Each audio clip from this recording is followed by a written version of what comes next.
नमस्ते। ज्ञान सागर चमन चैनल पर आपका स्वागत है। और आज जो है रोगों की अगली कड़ी में उसके कारण और निवारण में बवासीर और भगंदर जो है, और ये किसके आधार पर हम बता रहे हैं तो राजीव दीक्षित के व्याख्यान के आधार पर 2009 में जो है चेन्नई में व्याख्यान दिए थे, उसी के आधार पर जो है पुस्तक संकलित किया गया है रविंद्र नखवाल और कमलेश चौहान द्वारा। और ये राजीव दीक्षित जी जो अपने व्याख्यान में बताए और व्याख्या किसके आधार पर किए तो महर्षि वाग्भट जी द्वारा रचित अष्टांग हृदयम के सूत्रों पर आधारित है जो है।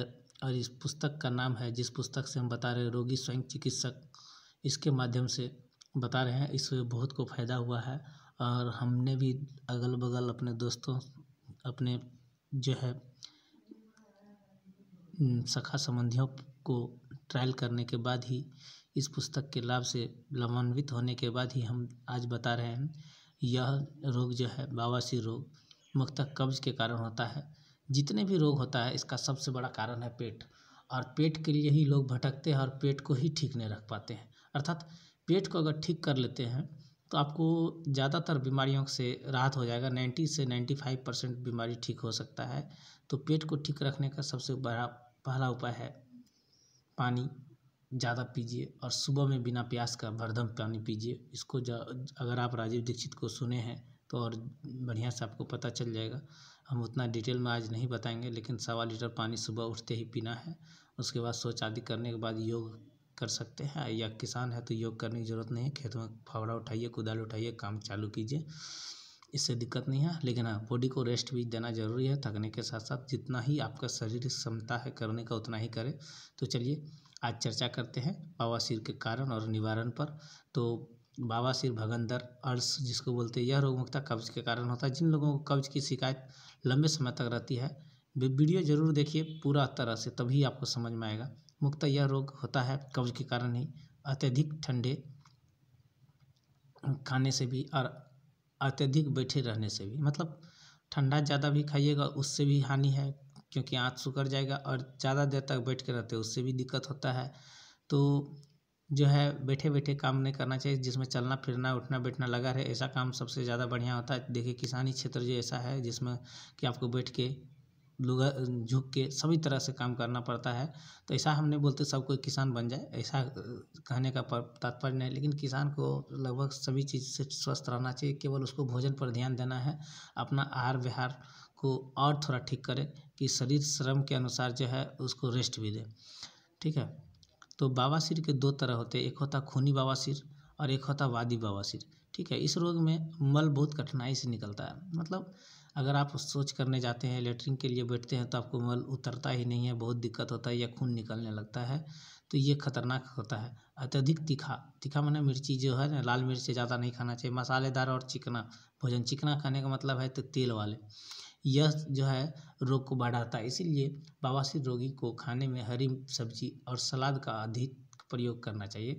अगर बीमारी से मुक्त रहना चाहते हैं, अगर आप सक्षम है कि आप जो है चावल रोटी के जगह पर फल और सब्जी खा सकते हैं कच्चा, तो सबसे बेटर है किसी भी रोग को शरीर में आने से बचने के लिए। अगर नहीं सक्षम है तब भी कम से कम जो है 1-2 सलाद का आइटम, कभी मूली मिला तो कभी मूली ही खाइए, कभी खीरा मिला खीरा ही खाइए।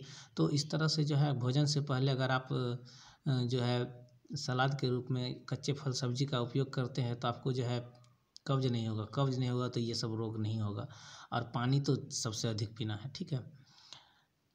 उसके बाद खट्टी चीज़ें का भी प्रयोग नहीं करना, जैसे अचार। आम का अचार जो है सुनने में तो बढ़िया लगता है, लेकिन सेहत के लिए उतना बढ़िया नहीं है। अगर अचार ही खाना है तो आंवला खाइए, नहीं तो न खाइए, ठीक है। इसके घरेलू उपाय निम्नलिखित है। आंवले का चूर्ण 1 तोला, 1 तोला कहने का मतलब है 10 ग्राम, ठीक है। सुबह शाम शहद के साथ लेने पर बवासीर में लाभ मिलता है।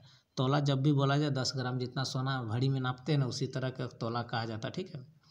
आंवले का चूर्ण दही के साथ खाने पर भी जो है बवासीर में आराम मिलता है।